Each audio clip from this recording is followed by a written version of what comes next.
I'm actress Arielle Haller-Silverstone, and you're watching The Artists Forum.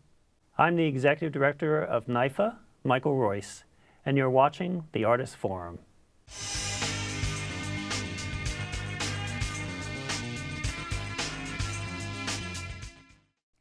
Hi, welcome to The Artists Forum. I'm your host, Rebecca L. Hargrove, and tonight I have joining with me New York-based actress Arielle Haller-Silverstone, who is one of the creators and the star of the short film Sac de Merde.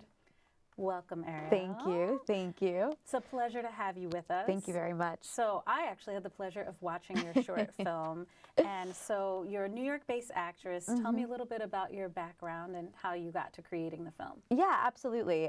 So I actually originally went to school for politics, and I always had the acting bug.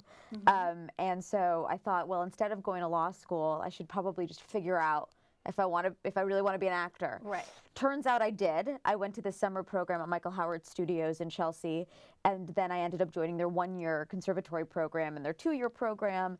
And I I was in a short film workshop led by Greg Churchak, who co-wrote the film and directed it.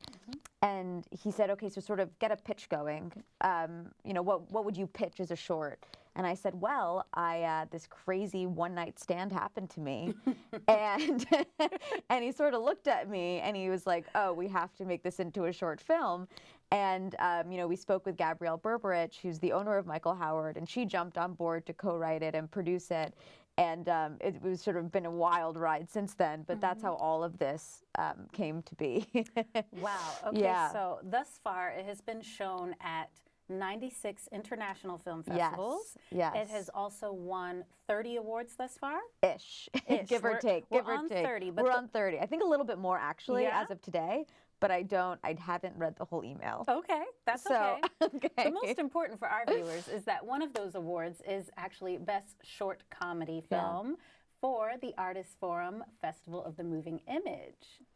Yeah. So congratulations. Thank you very much. It was such a there. fabulous festival to be a part of. So, you know, we were so excited. We were so Yeah. excited to win there, for sure. That's amazing. Thank you. Well, congrats on everything. Can you just give me a little bit of background on the process? You know, you said you teamed up with your co-writers and director. So you have a story, you pitch it to them. What's next? What's next? That's a really great question. What's next? Well, you got to raise some money. So we did that, and it's interesting. I did a one-woman show as Doris Day for many years, and a lot of the people that actually originated at Michael Howard Studios also in their second-year conservatory program, and a lot of that community that came and supported the show also wanted to support the film. So we sort of tapped into the people that came and supported Doris, the Doris Day show, all of that stuff. And then we were able to raise the money to make this into a movie. So that's number one. Okay. And then, you know, you go through the script development process. Greg and Gabrielle are just amazing. You know, they wrote a feature together a few years ago, and they've been writing partners since then. And so it was just an incredible. It was just even incredible to watch them work, just to watch those minds at work. So we shot the film. We had to go into reshoots. I don't know if you guys remember the bombing in Chelsea that happened on 23rd Street with the mailbox. We were literally right next to it. We had to shut down production. It was crazy. Oh my gosh. Yeah. And so all of those production things happen, and you know, that's really where a movie becomes a movie. You know, You just roll with the punches. You just roll with it. Yeah, absolutely. Oh my gosh. And then we premiered at the Manchester Film Festival, and you know, we had submitted on a rough cut, and then all of a sudden we got in, which was the first film festival we ever got in, and we sort of had to finish the movie. And I remember walking onto the plane with the finished copy of the movie because we finished it that day. So, you know, listen, production, it's the hardest thing in the world. It's the best thing in the world. Yeah. But it was a really incredible and inspirational process. Well, for finishing a film on the day you're taking it to Manchester. Oh my God. You guys ended up getting Staff Pick Award. Yes, we did. Yeah. We did. It was amazing. It was it was such a dream come true, you know. I like hop on this plane with the movie. We had just done QC. They were like, you have to go to the airport. So I'm like with the movie, I'm emailing them. I'm like, I have it. Like I'm getting on the plane, you know, and it ended up being the community in Manchester in England was just so wonderfully effusive about film. And we ended up, that was the first award we ever won, was staff pick, and we were shocked. And my dad was there, he flew over, you know, it was so cool. So yeah. Oh my it was goodness. awesome. So you have a baby of a project. We birthed. Yes, We birthed a baby. I birthed a baby, yeah. You birth a baby. You birth a baby. And you're not just, you know, an actress or just a producer.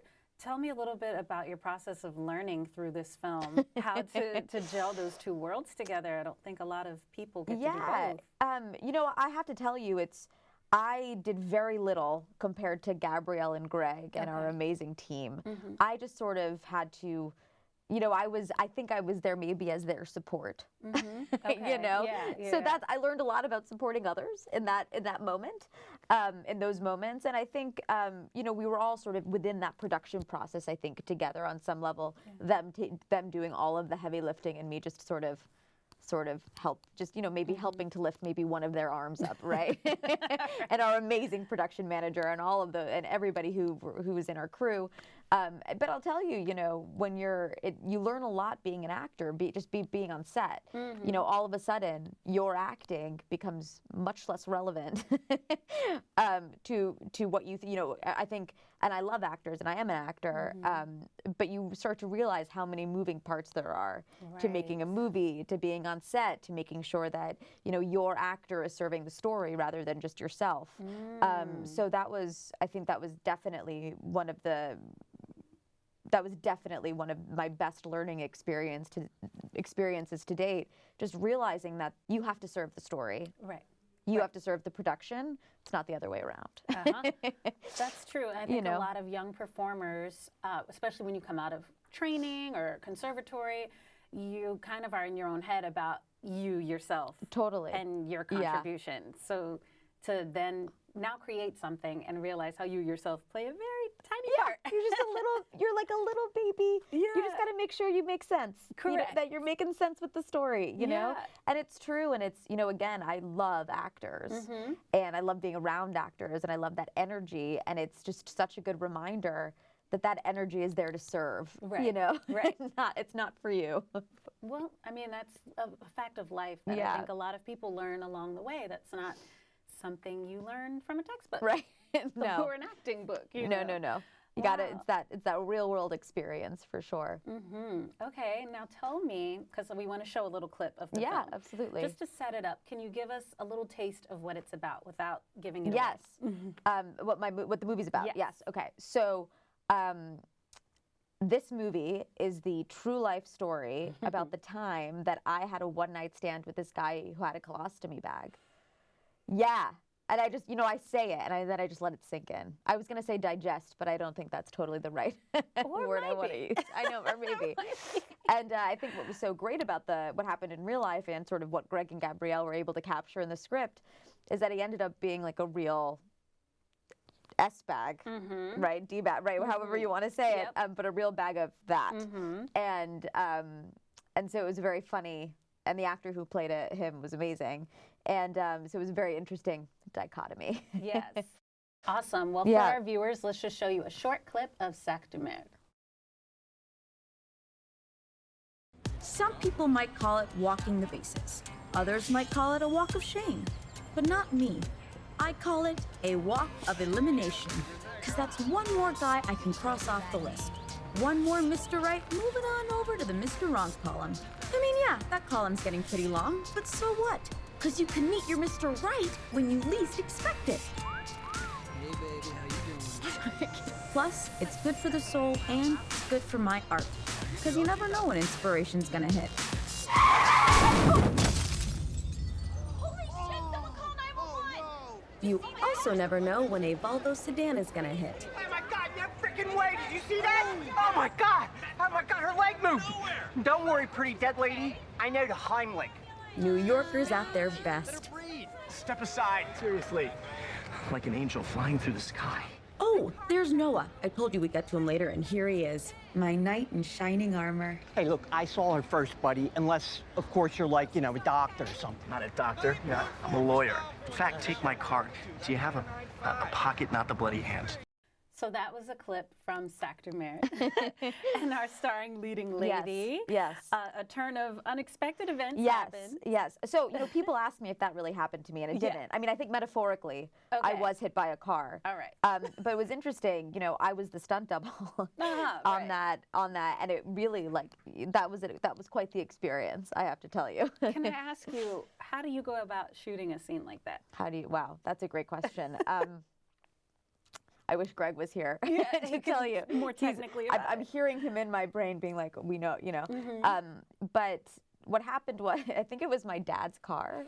Yeah, my dad brought his car in, and we hired a stunt coordinator. Okay. And then we decided that we were going to make it 2 composite shots. So the clip that you just saw, you saw me getting hit, and so I got yanked on this rope onto this mat.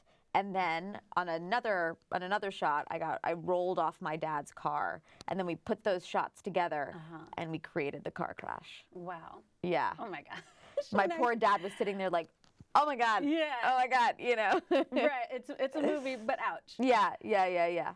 When I was watching it, I mean, that came completely out of left field for me. I had no idea that's where the film was going. So I thought that was brilliant. Yeah, no, I literally take 0 credit for that. I think Greg and Gabrielle sort of were like, ooh, what if she, you know what I mean? Yeah. So that was the birth of that shot. Yeah. Yes, because as I was watching, I'm seeing the aftermath of that. And you kind of spend the film wondering, what is going on? What's happening? With this chick? Okay, so without ruining anything else, there was a short clip. Now, when will it be available for people to view? Do you plan on having it to stream online? Or? At some point, we're definitely exploring it. I think, we are going to wait till the end of our festival run, and hopefully it'll last a little bit longer. We've been very lucky. Yes. So the response has been overwhelming. So we're excited about it. And then it depends, the next steps of making it into a series. We'll sort of explore if putting it online is going to serve that purpose too. Yeah, so tell me a little bit about your next steps for going from short to series. I think when we all sort of sat down to talk about what this project was going to be, we really wanted it to turn into a series. My character, Maisie, it felt like she could sort of live longer than the short. And so we thought, okay, let's make this short film, a proof of concept for what her next steps could be.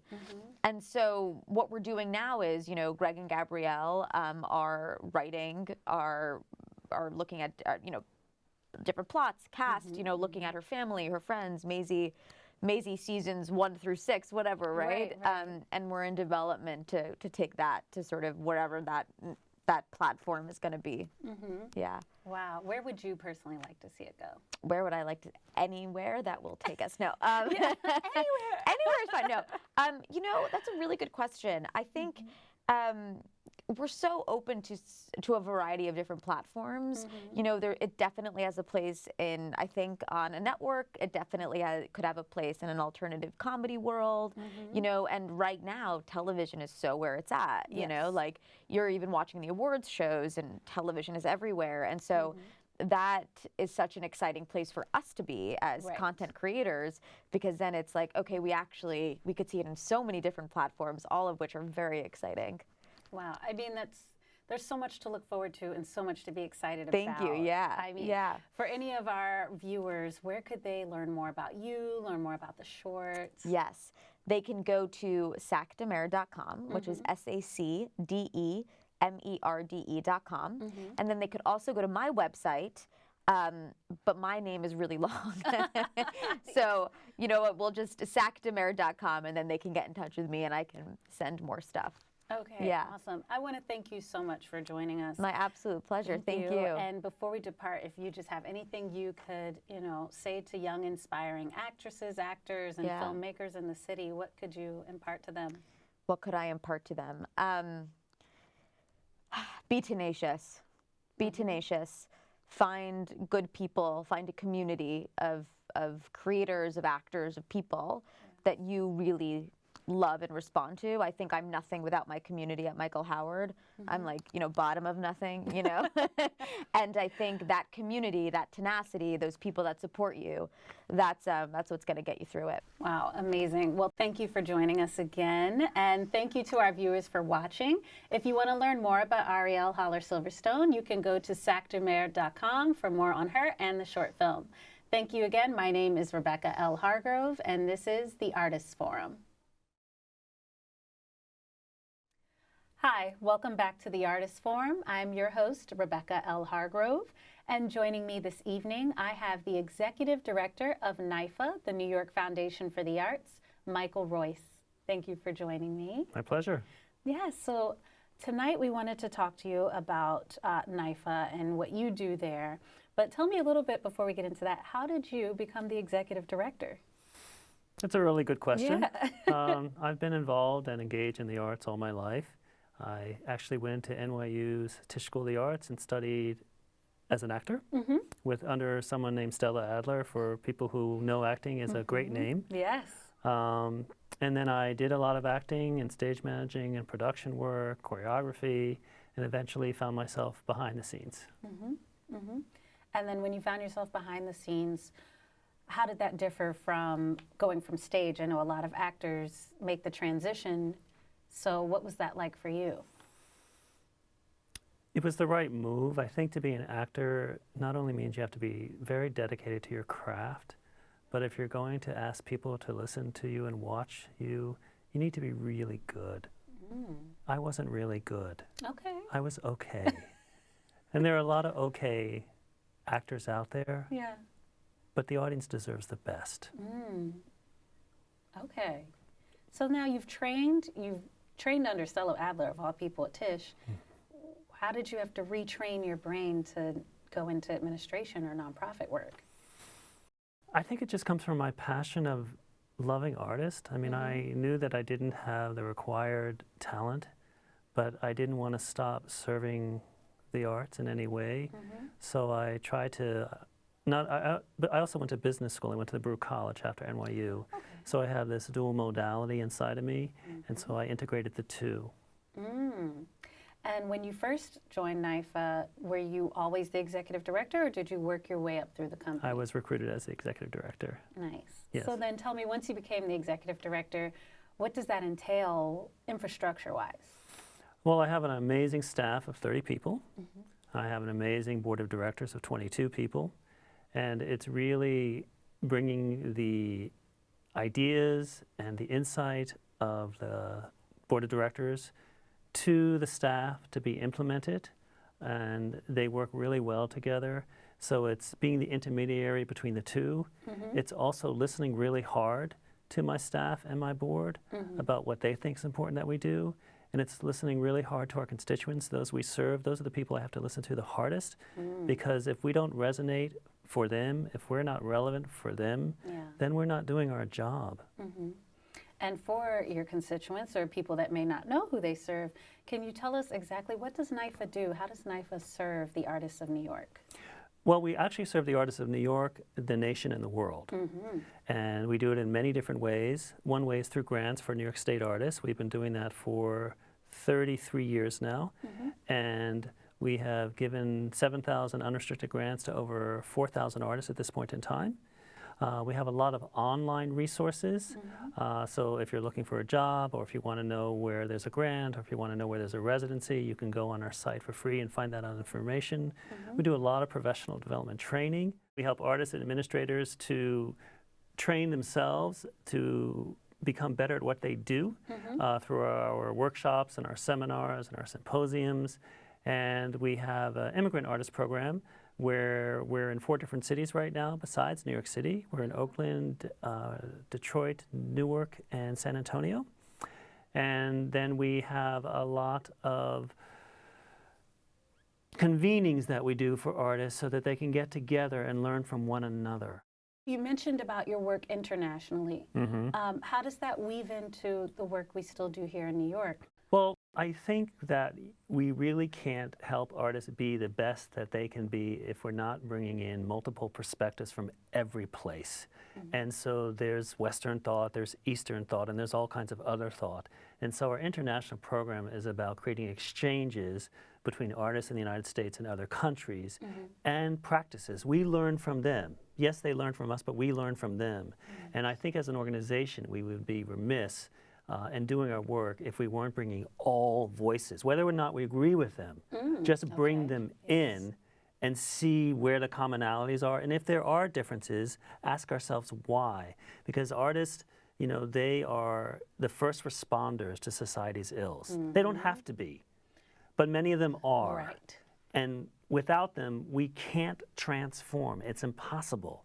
And so to get artists in the room that come from different geographies and different ways of thinking and different government systems and different cultures and different ethnicities, and to have them work it out, whatever that is that needs to be worked out, is the most intelligent way I can think of handling any problem that could come up.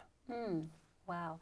I mean, that's very true. It's the society we're in right now, and so many things are going on culturally and politically.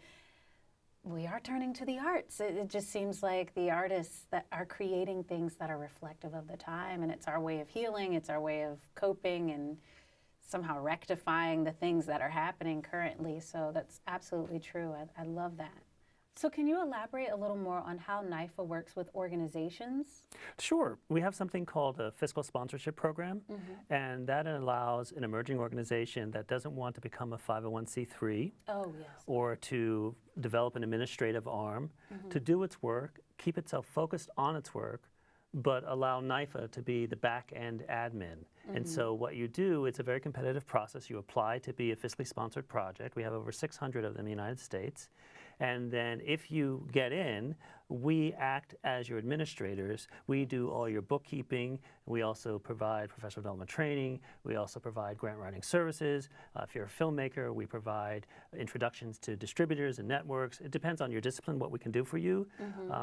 But that's one of the ways we help emerging organizations. What we like these emerging organizations to do is to eventually, when they grow large enough, become a 501c3 and leave us so that we can then develop others. But 90% of them don't leave us, and that's fine. It's fine. Yes. Okay, so just for our viewers, can you just distinguish the difference between being 501c3 and versus not, as far as why someone wouldn't want to become one themselves? So a 501c3 is an IRS designation that you officially file for and then you get, and the IRS has certain criteria that you must meet in order to be considered an organization that does charitable work. Yeah. Right? And so if you get that designation, then you become this designation. And it means that you have to file certain forms and you have to have a board and you have to have certain things that for a lot of artists are headaches and they don't want to deal with them, nor should they have to deal with them. But if you have a project in mind that you want to do and it's something you can complete in a short term is variable. Some people it's 6 months, some people it's 6 years, but it's not ongoing forever. You might want to think about just being a fiscally sponsored project. Got it, got it. And it allows you to give to your donor the tax deductions that an IRS 501c3 designated institution can provide. And that's the big difference. Okay, got it. Now, are there some projects that you're just very proud of that NYFA has been able to assist in creating and assisting, whether it be an artist? There are so many, but you know, a recent one is Anna Deavere Smith, Notes from the Field. It's been really, since we were there from the beginning, we were there when it was just an idea, right? And then it became an off-Broadway play, and then it became an HBO special. And it's been so moving to watch not only the phenomenally talented Anna Deavere Smith, right?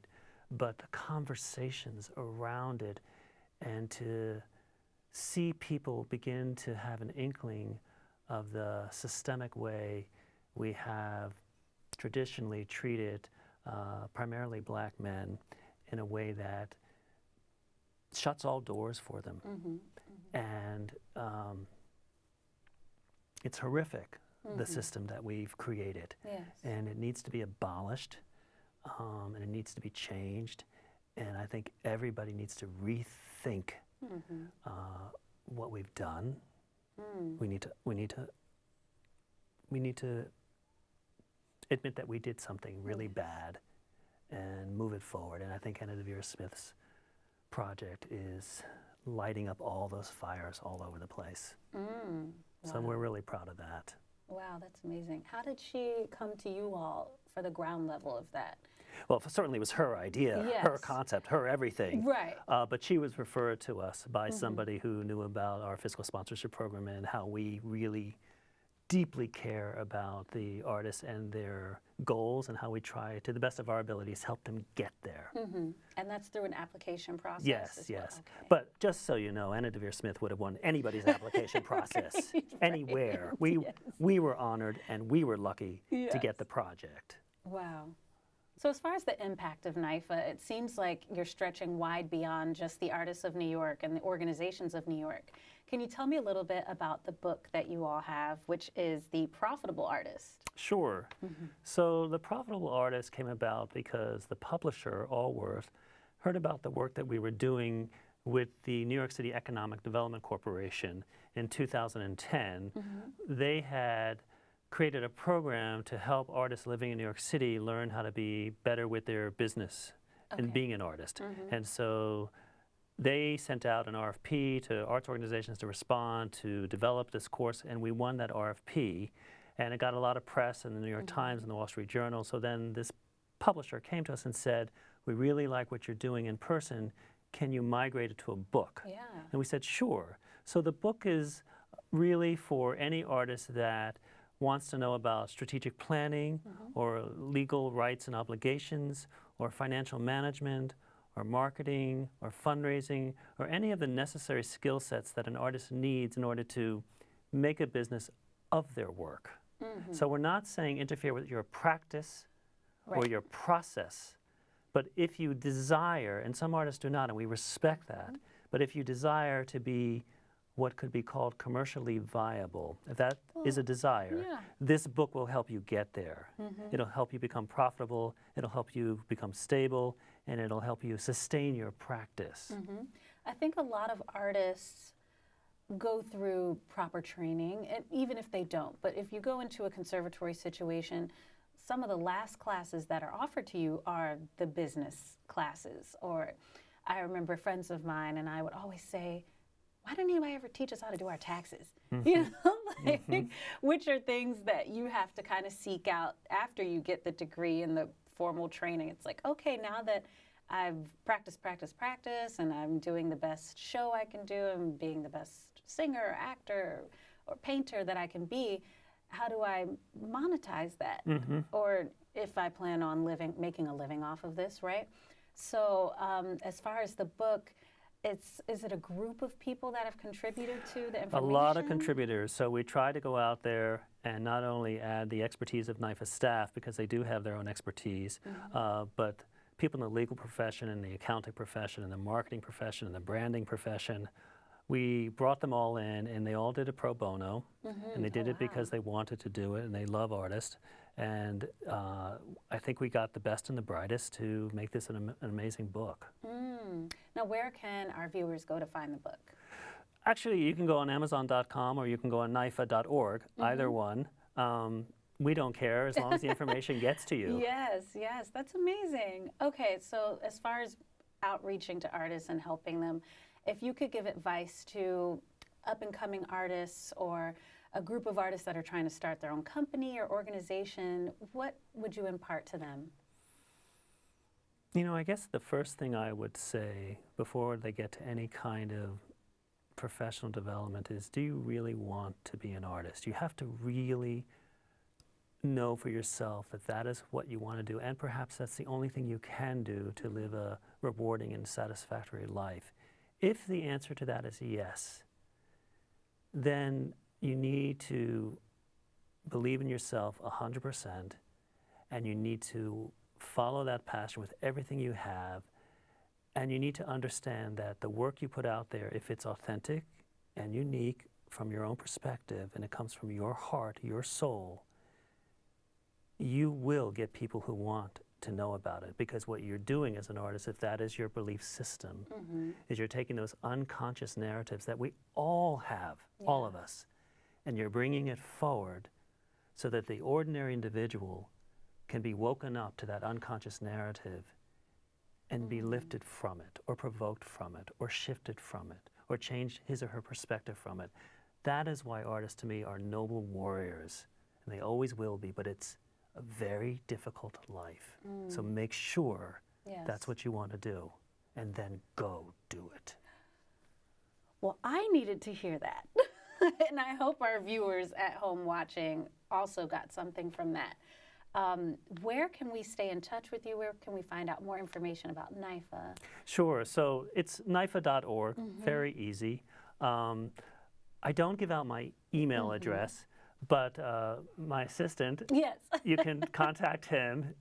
It's Ryan Hudak at NYFA.org, and you can go on the website and click on his name and get his email under his staff listings. So it's very easy to get to us. Amazing. Well, thank you so much for taking the time out of your evening to spend with us. Thank you for watching. Again, my guest was Michael Royce, the Executive Director of NYFA, and I'm your host, Rebecca L. Hargrove.